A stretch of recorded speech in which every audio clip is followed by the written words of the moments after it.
الله.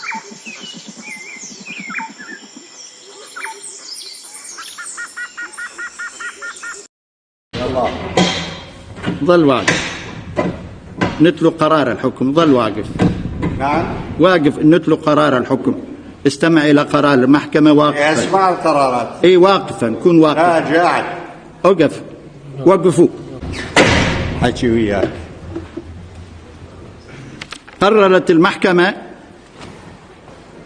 الحكم على المدان صدام حسين المجيد بالإعدام شنقا حتى الموت لارتكاب العمد كجريمة ضد الإنسانية وفق المادة 12 أولا أليف بدلالة المادة 12 أولا ثانيا ثالثا رابعا من قانون المحكمة الجنائية العراقية العليا رقم 10 لسنة 2005 وحددت العقوبة وفق أحكام المادة 406 من قانون العقوبات رقم 111 لسنة 1969 المعدل بدلالة المادة 24 من قانون المحكمة الجنائية العراقية العليا رقم 10 لسنة 2005 قرارا حضور. هذا التقدير للمحكمة.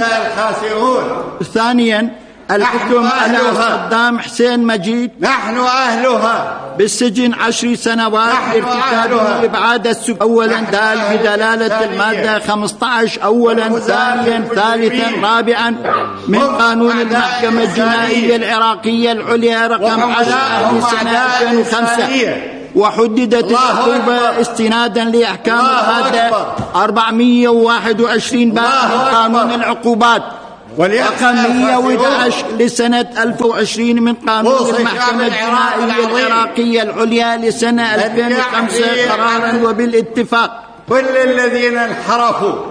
ثالثا الحكم على المدان صدام حسين المجيد بالسجن 10 سنوات لارتكابه التعذيب كجريمة ضد الإنسانية وفقا لأحكام المادة 12 أولا واو بدلالة المادة 15 أولا ثانيا ثالثا رابعا من قدم 333 من قانون العقوبات رقم 111 لسنة 1969 المعدل قرارا بدلالة المادة 24 من 10 2005.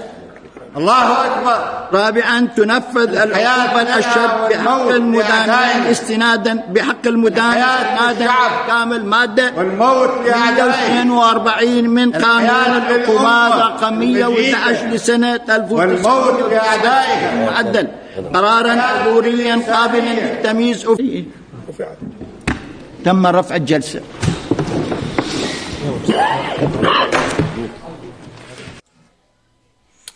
Well, good day, ladies and gentlemen. I'm Bruce McDonald, and this is the Talamanca Review. And that, of course, was the trial of Saddam Hussein and the reading of his verdict. And today we're going to do Deglobalization Part 2, because I didn't get a chance to finish it yesterday. A lot going on up here. Bob's back. A lot of kids. I got construction going on in the back. I'm still kind of busy with work, but bear with me. The Talamanca Review will, in fact, be a rewarding experience for you. I promise.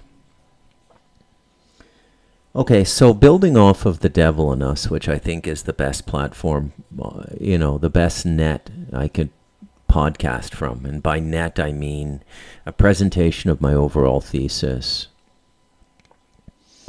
We need to look at one microcycle that began after the Cold War ended, okay? And the microcycle feeds into the larger cycle, okay? So have you ever seen a picture of the working of a clock? Okay, like the inside of a watch or a clock. Watchmaking used to be high engineering and high craftsmanship back in the day. A watchmaker was like, back in the watchmaker's time, they were like the NASA rocket scientists. Okay, machining all the little metal parts, all the little wheels, all the little mechanisms to get something based on a wind for it to give perfect time. And it's a very interesting thing to visualize a clock, whether you open up a grandfather clock or you just open up a wind-up non-battery clock that you wear on your wrist, a watch, and you look at all the gears and all of the interlinking stuff, and you'll notice that there's bigger gears, there's teeth in the gears, so that when they roll together, all the teeth catch, and they keep the whole thing going. And a good watchmaker can build a watch that doesn't lose a second in a year. And that's a pretty amazing mechanical accomplishment, okay? Pretty amazing mechanical accomplishment. And it serves as a really good visual metaphor for what goes on in the world and how human plans are brought in, okay? So the big wheel in this watch of change is, let's say, 144 years. That's the main plan. I mean, you could go back further. You could go right back to that book, The Light of Darkness, and you could start it in like 1684 when the Bank of England starts. But then there's 200-300 years where not a whole lot happens. But you can see the evidence of the plan unfolding. Okay? The number one thing you have to understand about life on this planet within my thesis, and my thesis is that we're controlled by non-human forces.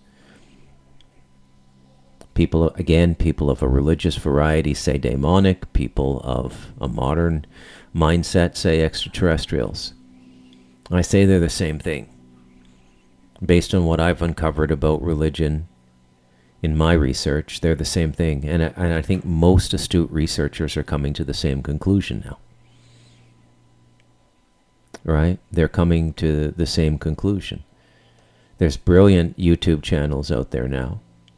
There's an ex-minister, an ex-Protestant minister who got into this topic.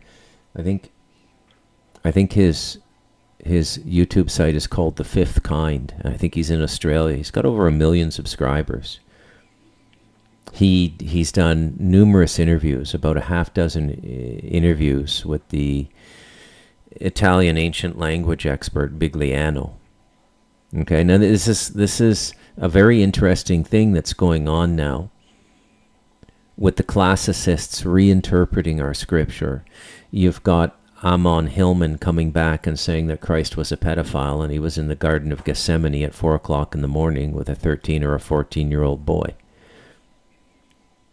And Amon says that when they arrested him, he said something which in modern English would be the equivalent of, I'm not a trafficker or I'm not a pedophile. And Amon claims he got that from the Septuagint, which was the Greek Gospels, which I think were the first ones written. Now, I don't know what to make of that. Truly, I don't. Okay? I think he's wrong, and in that particular instance, I've looked some of his colleagues and peers in the classical field. Classicism is the speaking and translating of ancient languages. And they're saying he's wrong. That's not what it says. And they're saying he was told 12, 15 years ago, and he just persists in his ham-fisted thesis. But nonetheless, for the purposes of my show today, Deglobalization Part 2, he's a footnote in my thesis. Now, the other one, which has a lot more teeth, is that the Bible is entirely an E.T. story.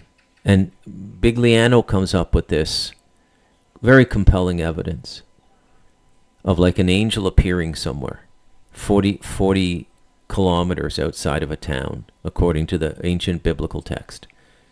The angel appears, and then the angel walks 40 kilometers to get to town, takes 2 days. They have to sleep in the desert one night. Why would an angel need to walk 40 kilometers is what Bigliano asks. Okay? And it's a legitimate question. I don't know if you can hear the dogs there. I notice when I go to podcasts now, a lot of little exterior noise pops up. You know, and when I choose the moment I'm going to podcast, it's because I feel it's a suitably quiet time, and it lasts about a minute. And it's always when I go to podcast. Amazing. Okay? I'm not saying anything. I'm just noting something. Okay? So,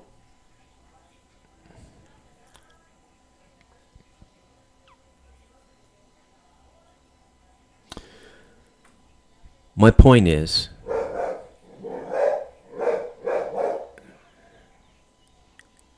and I get a little Quiet!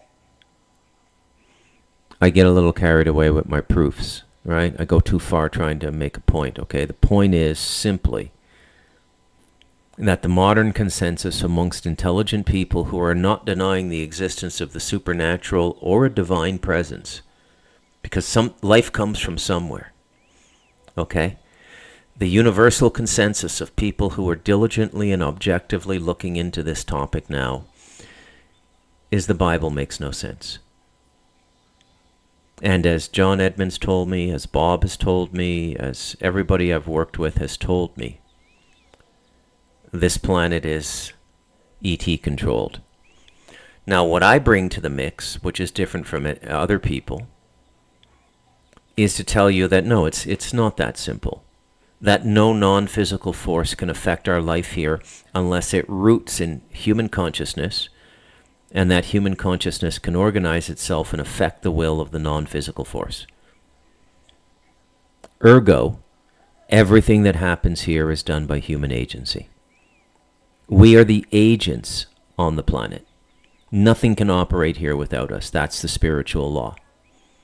Because we're the highest expression of highest visible expression of life in this 3D matrix. Okay? Clearly, we've been set apart from nature, from the insect world, from the plant world. Clearly, we're different. Clearly, we're a completely other order of being. Symmetrical. And a composite part of the life force here. Our bodies are made up of the same elements that govern down here: air, earth, fire, water. Same as any plant, a cow, a dog, anything. It's the same principles that make life here. The human body is derived from the elements on this planet. There's nothing alien in the human body. There's nothing in the human body that is not a part of this planet that can't go back to utility at a molecular level in the decomposition process. Energy is recycled back into the earth when our bodies decompose. It's a perfect system, the natural system. Humanity has been able to create nothing that comes even close to the natural system, because the natural system is self-policing.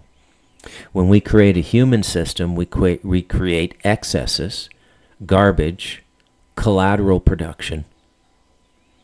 And that collateral production has no place to go in the natural system. It can't decompose. Okay, we've been doing this for I don't know how long now. Again, the toxification of the world begins within the cycle I describe in The Devil in Us. It's in the last 144 years, okay? There was nothing toxifying the world in 1880. The first major toxification of the world is the creation and utility of polychlorinated benphils, PCBs. And they're an artificial liquid component created to keep transformers cool in electrical power stations. Okay? So when you see a transformer up on a post, I see them on my mountain here, that transformer is full of that liquid. Okay? That liquid has no decomposition ability. It cannot be decomposed. The more of it we produce, the more of it we have on the planet. We have no way to get rid of it. Nature can't decompose it, and it's toxic to everything around it. So that begins in the early 1900s. And if you set the clock then and just come forward 100, 110, 120 years from electrification, you'll see that every decade produced some new, immutable, non-dissolvable, non-biodegradable toxin was introduced. And the grand toxin of them all is radioactive material from the nuclear reactors. There's nothing we can do with that stuff. You know what they do with it now? They put it into lead boxes and bury it in the earth.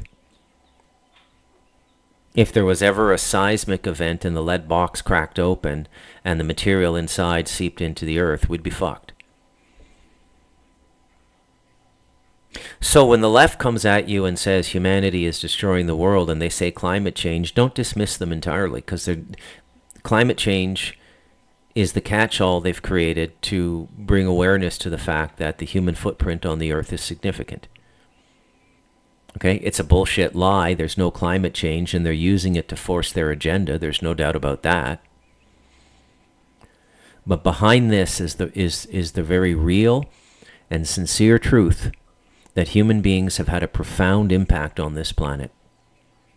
And if we continue down this path of creating things that have collateral production, an effluent, a byproduct, an ancillary effect of a chemical process, something is produced. And the more and more those things being produced, there's nothing we can do with them.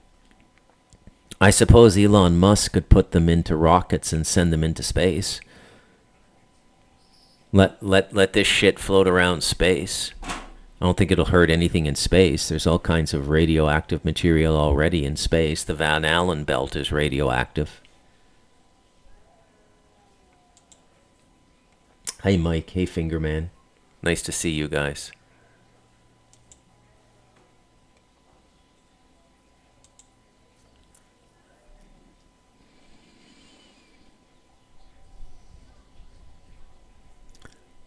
Point is, we're ET governed, okay? The leadership for the human direction is being done by something less than human. Now, more than human. Now, the human thing may know how to get rid of this stuff. But when you want your sovereignty, what is sovereignty? Sovereignty means nobody bails you out. That if you make a critical mistake, you accept the critical consequence. That's what sovereignty is. People don't often think of sovereignty within that context. They think about it in different contexts. They think about it as something related to freedom and owning a gun. It is related to freedom, but freedom accepts all its own consequences. There's nobody to bail you out. There's no mummy. There's no daddy. There's no government. There's nobody to bail you out. Human beings used to live this way. We used to live without governments. It wasn't perfect. Some tribes went bad. So the Jesuits documented a number of satanic tribes in North America. And they were fully satanic. They had figured out adrenochrome, everything. They didn't know it was adrenochrome, but they would torture their victims for 3 days and then cut them open and drink right from the heart. It was an early adrenochrome ritual. The Mayans figured it out down here, the Aztecs figured it out down here in Central America.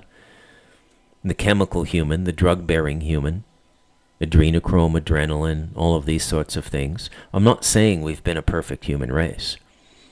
What I'm saying is the point of history we're in now risks something significantly more than one tribe massacring another tribe. We're at the point now where the whole world could go.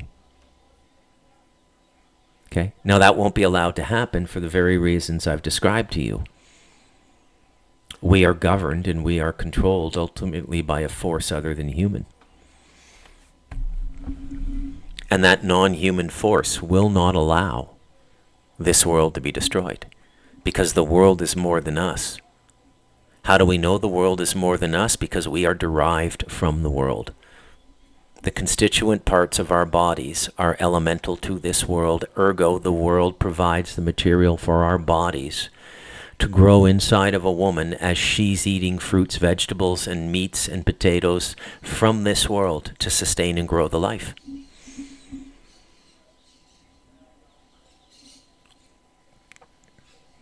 All right, I got to tighten this back up.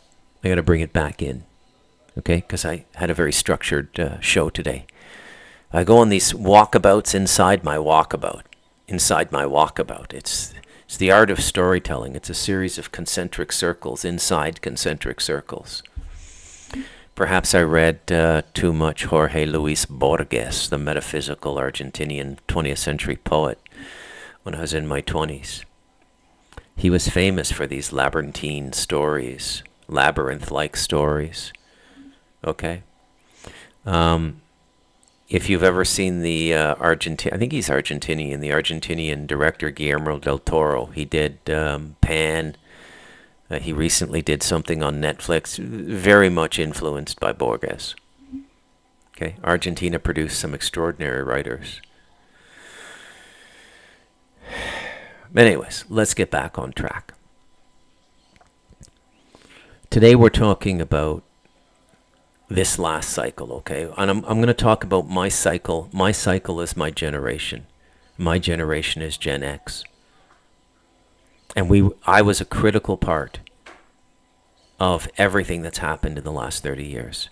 I've been critical of it. For some reason, and I don't know why, but for some reason from a very young age, I've just known it's wrong. And as I've grown old, it's been proven to be right. And I've been fighting every year and every decade of my life in one way, shape, or form, through my books, through my voice, through just talking to people, trying to make them aware. I don't think too many people care, though, or they can't see it. Which is, seeing darkness for survival in this dimension is as important as seeing light. Which is why I write books like the one up there now, The Light of Darkness, A Warrior's Tale for Our Time, or The Devil in Us, A Memoir of You and Me, or even Stardust Ranch for that matter. To constantly try to grow people's awareness and say, look, you think this is what's going on, but it's a lot more than that. I'm sorry your third eye hasn't opened up so you can see it for yourself. I'm sorry you haven't learned how to read the circumstances of timeline unfoldment in conjunction with a salient understanding of how an individual consciousness produces or co-creates its own timeline, so that you can read the circumstances in your life for proper information. What did you put in the timeline, and what did God put in the timeline? Because God is what you want to listen to. What you put into the timeline is just the echo of yourself. And there's nothing wrong with that. I want to learn how to do something like concrete finishing and everything to do with fine concrete and epoxies. I'm going to put 3-4 years into this, and then I'm going to open up my own company. Okay? Nothing wrong with that. Put your time into it, do it. Okay? And it's the same thing with everything. But you got to be able to, so if you put your energy into something and it manifests, you can say, well, you achieved a goal. Okay? But there's other things coming into your timeline that it's not you, it's God or fate or destiny or your ancestors or your guides speaking to you. Because the way the other side speaks is through the events of our life. This is why coincidence is the biggest myth in the world. There's no such thing as coincidence. Okay?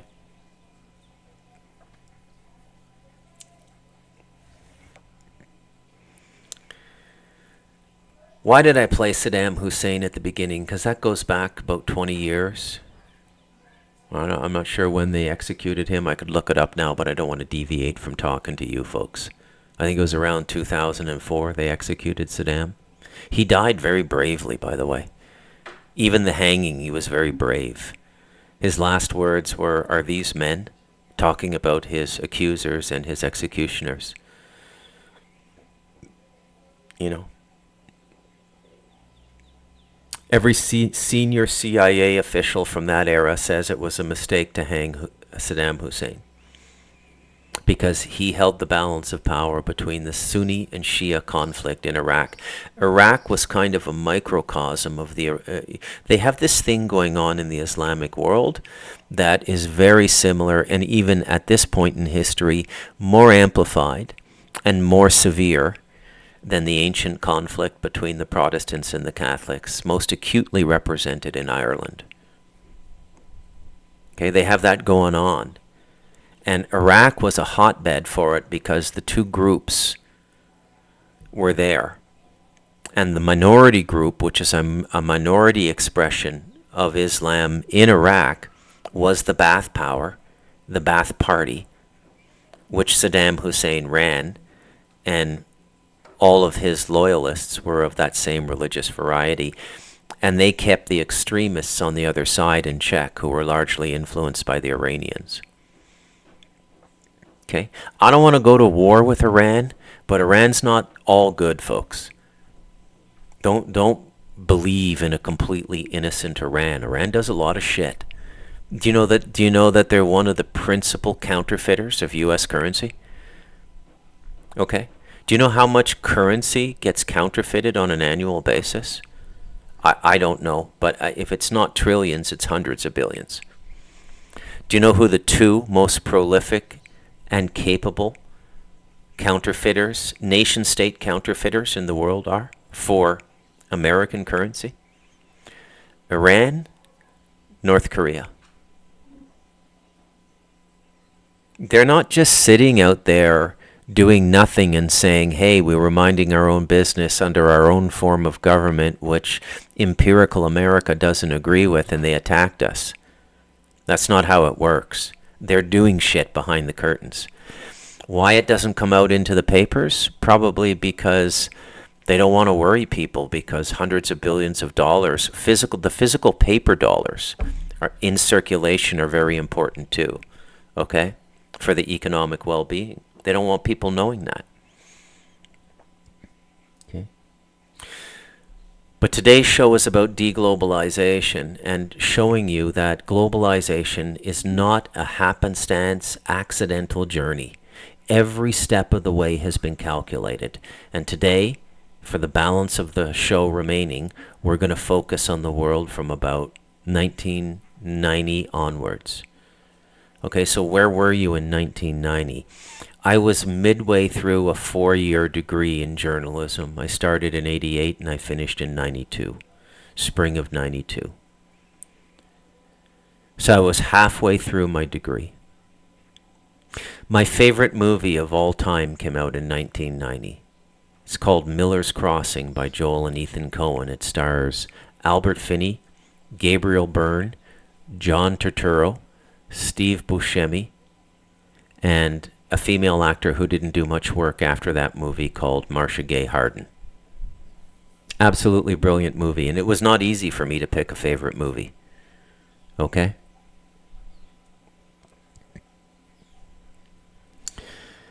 You know, for the love of God, folks, I cannot figure what it is about people that and specifically white people. White people have lost the instinct of danger. They're fucking stupid. There are times I think the white race deserves to be destroyed just because its natural instinct for survival is gone, and we still live in a predatory environment amongst other human beings. No, I'm not trying to do some yippee-ki-yay, Bruce Willis, John Wayne, be a man bullshit. I would prefer to live in the world that was nonviolent and loving, where people could settle disputes by talking and people had enough spiritual consideration for each other that disputes rarely arose. But we don't live in that world. We just don't live in that world. Okay? And what they've done at every stage of the journey is they've obfuscated their plan with a distraction. So you look at the distractions, okay? So the Cold War ends. God, do you guys remember it? Okay? I remember almost crying. I was so happy watching satellite TV in Taiwan. I was watching satellite TV in Taiwan at my neighbor's house in 1992, fall of 1992. And Bill Clinton got elected president. And I did not like George Bush Sr. And I was a liberal because I had just gotten a journalism degree, and liberalism was not crazy in 1990, 1992. It was actually much saner than the Republicans. Those of you younger folks who listen to me, it's very difficult to get a sense of politics you didn't live yourself. I don't fully understand the whole Nixon affair because I wasn't old enough to understand it when it happened, and so I've only read historical interpretations of it. But when you live through an event yourself, you understand it. And one of the things I wanted to start doing on the Talamanca Review is giving you the stuff I know for certain because I lived through it. Okay? And one of those things is what I started with, which was the death of Saddam Hussein. I remember watching at my neighbor's house. His name was Lao Tong. Lao means old, and Tong was just his family name, Old Tong. Great guy. I taught him and his son English. And he had 2 daughters as well, and married, and nice guy. And I was sitting down in his living room. He was fairly well off. He had a huge TV and a satellite, and I was watching, I think, the BBC World. And this Bill Clinton has been elected president of the United States. I almost cried. Okay, that's how stupid I was in 1992. Okay, here we are 32 years later. Look at how much I've learned. Look at how much we've all learned. But what we have to do now is go back and start putting the pieces together so we can tell our friends and family. But even then, I don't know you're going to be able to get through. I don't know. People are so blinded now, so incapable of dealing with the reality of our time.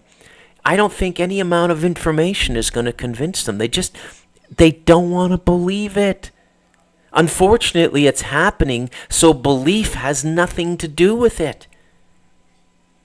It's almost like the opposite of faith. Faith asks you to believe something you can't prove. The opposite of faith has you deny something that's proven. You see the ironic mirror there, the karma? And the only people who have half an idea of what's going on in our psychosphere, which is the West, our cultural atmosphere, are the religious people. But their only interpretation of what's going on is what the scripture says. They're not comparing it to the news. They're not noticing that all of these events are man-made. They're not done by God. The 4 horsemen of the apocalypse are all coming out of a fucking lab now. Disease, famine. Who is God doing the famine? Or is it the NGO being paid out of the U.S. Treasury clandestinely burning down all the food processing sites? Is that an act of God? When subversive and surreptitious government organizations start destroying a domestic food supply and it correlates to a religious text which says famine is going to appear, you think that's a fucking act of God? Are you fucking stupid? It's not an act of God. It's an act of man. Sorry, I promised myself I wasn't going to get all emotional anymore, but it's hard sometimes. It's hard.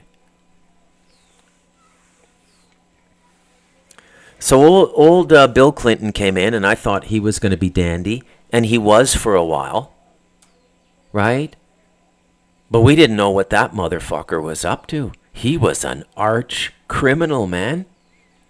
And by the way, these politicians, their declared public worth is nowhere near what their real worth is off the books. They say Nancy Pelosi's worth 140, 150 million. Bullshit. She's got, I would bet my left testicle she's got $500 million to $1 billion squirreled away in escrow in international accounts. Okay? It's beyond the beyond now, folks. Beyond the beyond.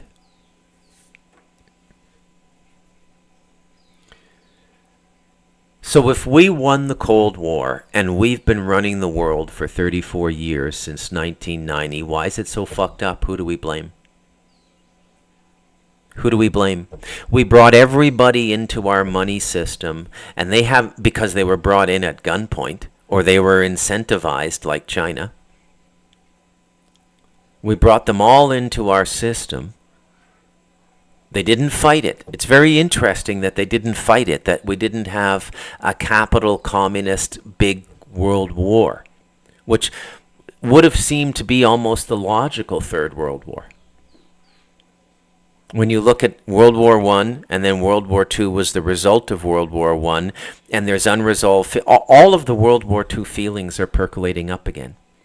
Have you folks begun to notice the articulate, fearless public criticism of the Jews now? Patrick Bet David Just had a guest on, an Armenian guy, Charlie Blitzerin or something. Gloves off. And that's PBD. Millions of subscribers on YouTube. Okay? But they're not doing the whole Aryan nation, Jews are the bane of humanity shit. They're just laying it out factually. Okay? So the Jews are caught. But we can't stop them because every political party in the United States and every doesn't matter whether Kamala Harris or Donald Trump get into office, the Jews will be protected and served by Washington. I don't think the American people want to do that anymore.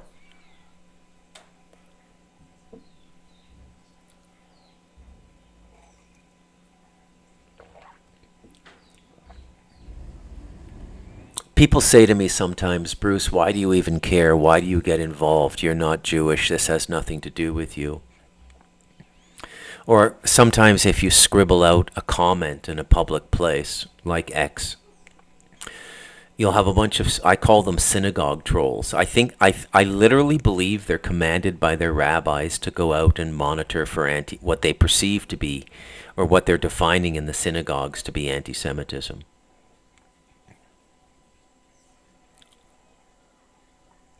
And you'll get very clever responses, okay? And if you do it enough in different platforms, you'll notice a similarity to the Jewish response, as though they're all being schooled on what to say. And one of the popular ones is, you're anti-Semitic because I guarantee you don't comment on any other world events. You just focus on the Jews. Why don't you have a comment on such and such a situation in Africa or such and such a situation here? I give the same response every time. Because that situation is outside of my sphere of influence. It will not impact on me. Your situation and your control over my politicians in Canada and the United States could get me and mine killed. There's my answer. And they shut up. The rabbis haven't taught them what to say after that. Okay? And that's why you should be involved in this issue. Because it's not the same thing as like unrest in Nicaragua in the 80s. The Sandinistas and the Contras are fighting. It's not that. The Sandinistas and the Contras will never change the balance of the world and affect your life. The Jews will. And one of the reasons is they can't defend themselves. So globalization has been an increasing interdependence among peoples. Okay? So the first phase of globalization was federalization. Okay? And this happened in the 50s and 60s. It happened with the human rights movement or the civil rights movement in the United States. Okay? Go back and watch a movie with Willem Dafoe and Gene Hackman called Mississippi Burning from the 1980s to take a look at what was going on in Mississippi in the 60s, trying to get black people into universities. Okay? So the civil rights movement was an arm of globalization. Please don't infer from this I'm against civil rights. I absolutely believe in civil rights. To simplify this so I don't have to repeat myself all the time, I believe in pure meritocracy. When I watch an NBA basketball game, I don't want to see people 5'7" like me running around. I want to see the 6'9" people because they've gotten that good in the game by merit. Nobody gave it to them. There's nothing. Have you ever stopped to think that that's what people like about sports so much? Is that it's all meritocratic, except now that they're mixing the men and the women in the Olympics, like the boxing and stuff. So they're destroying even sports. There's going to be no place left where you can view something and go, that was a completely unmolested natural experience where the best person won. They don't want us even seeing that anymore. That's part of that's the equity that Kamala Harris is talking about. That is the equitable outcome that Kamala Harris is talking about. You get it? Do you get it? No more meritocracy. We are entering into a world where the talented will be murdered so that everybody can be the same. There will be no more great poets, no more great writers. It will just be state-sanctioned art, which, let's be honest, is pretty much what Taylor Swift is now. If the state is witchcraft and the American state in the Democratic side is little more than a coven now, and she's a high, powerful witch, then she represents the art of the state. That Serbian twat Abramovich, who does the spirit cooking, she's the same thing. That's state-sponsored art. There's no art anymore. They can't allow you to read a good book. They don't want you to know there are good writers out there. They don't want you to know. They want you to read Harry Potter. Why? Because it's all magic. Because that's their culture. And magic is a toxic culture that cannot survive long term.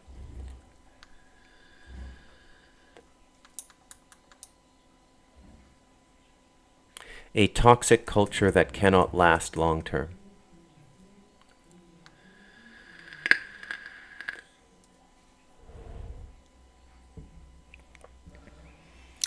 So what did Clinton do?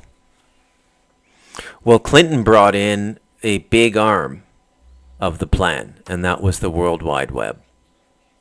And the role there was to create so much information that people would be unable to discern what was true. And you look around you, people can't discern what's true anymore. They don't know. They don't have a fucking clue. They don't have a clue. People are so stupid now, it's unbelievable. I've never seen a stupider bunch of people. And yet we're walking around, iPhone 15, big screen TVs, high-speed internet, satellite internet, geniuses on the planet like Elon Musk, but the average person is a moron. Can't think. Can't think critically. Why can't they think critically? Because they sabotaged the education system. There's no more critical thinking. It's pseudo-critical thinking. It's Marxist insurgent critical thinking. But it's not real critical thinking because Marxism is an ideology. True critical thinking does not pivot off of an ideology. It is a spiritual principle within consciousness. Critical thinking is a spiritual principle within consciousness. We now live in a society in a time where you're considered monstrous if you say something critical to someone. If the critical thing you say to a person is true and constructive and it would help them if they take the advice, you've done them a spiritual service. But these days, you could be charged with a hate crime. Just be happy. Just be happy. Why do you think they're legalizing all the marijuana? And they're going to legalize cocaine pretty soon. Mark my words. Okay? Why did they legalize marijuana? Well, it should have been medically legalized a long time ago. But it's interesting that they legalized recreational marijuana, but you still can't get the potent medical derivatives of marijuana. Like Rick Simpson oil is still illegal. Phoenix Tears, which cures cancer. So if you want Phoenix Tears in Canada, you have to go to the black market to find it, and you're actually committing a crime buying it. And yet marijuana is illegal, but the most useful medical derivative of marijuana is still illegal. Riddle me fucking that.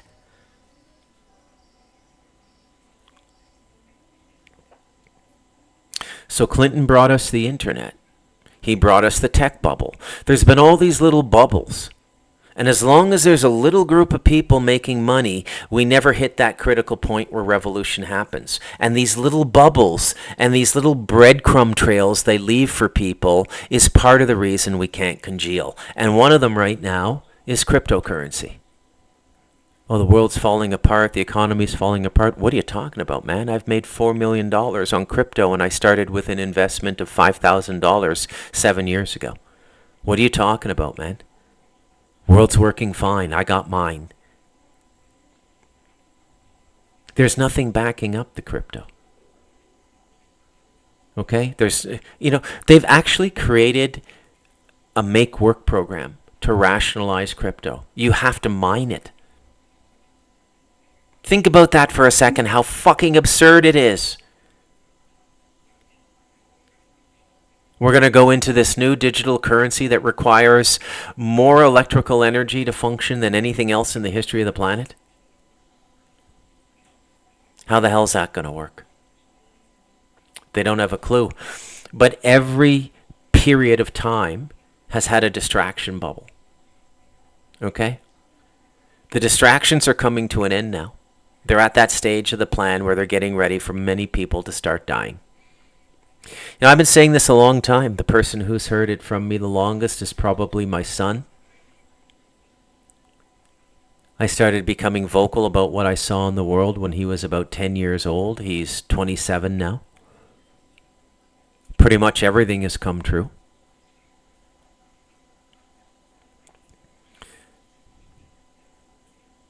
It's very difficult to get across to people how dangerous the world is now. And the only thing you can do to counter globalization is deglobalize. And deglobalize. So the remedy to this is to do exactly the opposite of what they're telling you to do, but to do it lawfully. So they're not telling you, but they're making, very strong suggestions. The only way out of this is to increase your autonomy. To create autonomous circles of people, form cooperatives with local farmers, buy your milk local, unpasteurized, sign a common law contract with the vendor, waiving them for liability, which ultimately negates the government's role in protecting your health through the Food and Drug Administration. You have a common law contract with the vendor, or enter a cooperative where you're the shareholder. There's a million ways to set these things up to get around the law. Do like they do. Because the law is so corrupt now, you should be adhering to the letter of it, but absolutely sabotaging the spirit of it. The negative law. Do what they do. Use the same tools they do. It's worked for them. Why won't it work for you? It will work for you. Do what they do. They want you to buy all this processed bullshit food. Get yourself a natural diet. Figure it out around you. The only place you can't do this is smack dab in the middle of a big city with like 5 to 10 or 15 million people. Or 12 million people, like the 11, 12 million people, like the greater New York area. But their population may have gone down a little bit. Okay? If you live anywhere rural, try to source your food directly. Don't go through any kind of company or production outlet.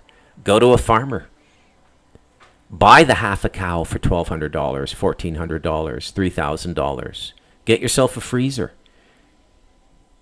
Okay? Make sure the cow's raised without antibiotics unless they were needed to cure disease, but not the extra antibiotics. Know your farmer. Same thing for your chickens. Same thing for your pork. Same thing for your eggs. Go to a farm. Deglobalize. Form meaningful micro-communities. That doesn't mean you have to live in a commune or a kibbutz. It's not what it means at all.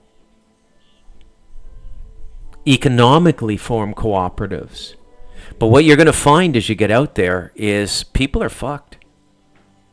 We're so fucked, it's unbelievable. You get a group of 20, 30, 40, 50 people together for a survival mandate based on fresh food. You get one fucking Karen in the group. She'll blow the whole thing up. One Ken in the group. He'll blow the whole thing up. That's how fucking stupid white people are now. Well, they weren't doing this, and there were 3 female members of the board of directors, and I didn't like the way they spoke to them. How was the food? Was it fresh, good, and free of chemicals, and reasonably priced? And could you trust the farmer to keep the food supply going? Oh, yeah, that was all fine, but I didn't like the... You're going to have to get over that shit. By the way, that is white entitlement. Nobody in the fucking world does that except white people. Okay? So don't tell me white entitlement doesn't exist. It absolutely fucking exists. You feel entitled to tell other people how the world should be morally unfolding. Keep doing that. See how it works out for you going into 2027, 2030, 2035. You keep doing that. Let us know how it works out for you. You're going to get killed. Deglobalization is rooted in the formation of meaningful micro-communities, okay? There's no other way to do it at this point. No other way to do it.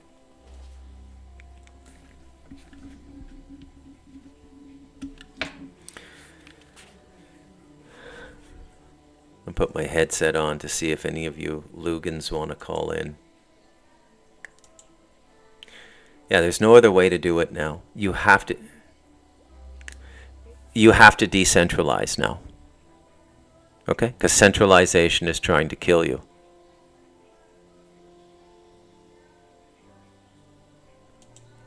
Oh, there we go. I got it. Yeah. You have to decentralize now. You can call in now if you want, folks. 864-810-1039 or seen that Tinker1 on Skype. Chris France, if you're thinking of calling in, wait for a few minutes to see if we can't give somebody else who's never called in a chance, okay?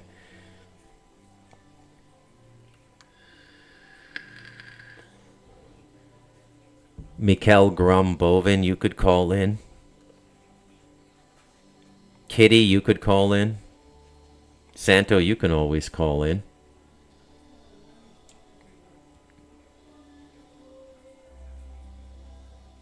Yeah, good crowd, good comments. And then after Clinton, what happened? So there was this like decade where we kind of got to enjoy the fruits of winning the Cold War, and everybody was happy. Like the 90s were unbelievable, man. And then the self-reflection and self-criticism came in. And it came in the form of things like grunge music. Remember Kurt Cobain? Remember Nirvana?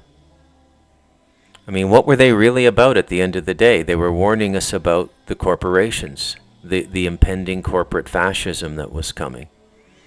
Okay? It was also a behind-the-curtain look at how the world works. I mean, Courtney Love murdered him, by the way. I don't know if you guys know that, but there's no doubt in my mind that his bitch, Courtney Love, murdered him. Her own father believes she murdered him. He's given interviews. Courtney Love's father believes his own daughter murdered Kurt Cobain. So we get that. Where you are. Right? Remember grunge music? Metallica, Nirvana, all that stuff? That's late 90s, folks. Or that's actually early 90s. Right?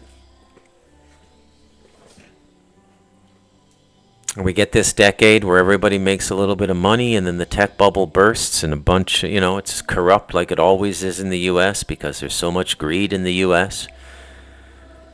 People aren't happy unless they're making loads of money in the U.S. Let me ask you this. When the money culture and the fortune culture leaves the United States and Canada, which is the only reason people got on boats or planes and came over, what's gonna remain?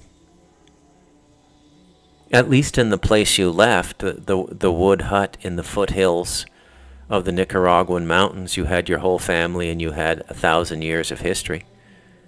You had your culture. You had a natural world that your family line and spirit had bonded with and lived with in a certain location. Ancestral energy there. You had customs. You had ways of doing things, ways of getting married, ways of raising children, tried and true, and they all worked. You had things to live for that were not material, not money. That's what culture was, right? And that's when they started destroying culture, was in the 90s. And the reason they're destroying culture, it's an impediment to the global culture that they want to instill upon us, which will be a non-culture. It will have no values, it will have no traditions, it's not going to be a culture. It's going to be something else. I can't even fully imagine it. But to be honest, I haven't tried that hard. It's not something I really want to call to full consciousness. I don't want to see it. Okay? But it's not going to be pretty. I'll tell you that right now. It's not going to be pretty. Okay? If this keeps up the way we're going, our whole culture is going to be drugs, sex, distractions, video games. No spiritual discipline, no growth, no nothing. It's just going to all go down. This is the way the world ends, not with a bang but a whimper. That's the ending of The Wasteland, the greatest poem of the 20th century by T.S. Eliot. This is the way the world ends, this is the way the world ends, not with a bang but a whimper. There isn't going to be any big bang as we go out. It's going to be a whimper. It's already a whimper. The great and potent Western force ready to go to war. We'd be annihilated in a war now. I don't think we could survive one-on-one with Russia or China. Together, they will annihilate us. It's suicide. And every single military leader knows it in the United States. That's why all the retired ones who have love in their hearts are doing podcasts. Like McGregor, like Scott Ritter, who got raided by the FBI. This isn't war, it's suicide. Everything that's being done is to kill you, not to kill anybody, not to kill Russians invading Ukraine. If America goes further into the Ukrainian war, it's not to win, it's to kill Americans. I know this sounds cynical. I know this sounds antithetical to what you believe and what you've been indoctrinated to believe through the mainstream propaganda outlets, which, as we learned a couple podcasts ago, are 75% at an advertising level financed by Big Pharma. So Big Pharma is telling you to go to war. You trust Big Pharma? There is so much incidental psychosis in the world, and I would say institutional psychosis now. You can be a psychopath and nobody calls you on it if you're the CEO of a company and the rationale for what you were doing was to maximize profit for your shareholders. Hey man, he's not a psychopath. He was just trying to be a good CEO, that's all. No, it's psychotic. Reckless disregard for the lives of people, their welfare, their land, the drinkability, the potability of their water, their ability to drink their water. What the oil companies have done to parts of the Amazon rainforest, Exxon Valdez. You don't have a right to do that. Oh, Bruce, they've just been walking around the jungle barefoot. They haven't grown or advanced at all, those Brazilian rainforest tribes. Why should we have to give them human rights, Bruce? 'Cause they're fucking human beings, you moron. And if you don't see that, you're psychotic. And saying you're a CEO and trying to maximize profits for your shareholders does not abate the fact that you're psychotic. Okay. Man, you're welcome, Kitty. All right. That's a solid hour today, 58 minutes. All right. We'll continue. I don't know. Maybe I'll continue this on tomorrow. Do another quick podcast. Deglobalization is the only way out, folks. I don't think the human race is going to be wiped out, but it's going to be rolled back. If you want to be part of the rebuild crew, you better find a safe place and you better become sovereign. And sovereign means complete and total self-responsibility. Food, water, everything. I'm not there yet. I still work, man. But I'm getting close.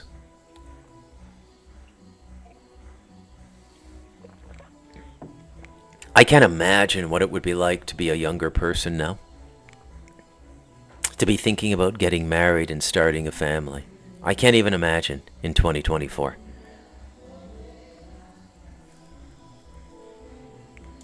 It's got to be rough. Well, if no one's going to call in, you can call in on Skype, but if nobody's going to call in, I'm going to call it. So, thank you very much for listening. This has been the Telemanker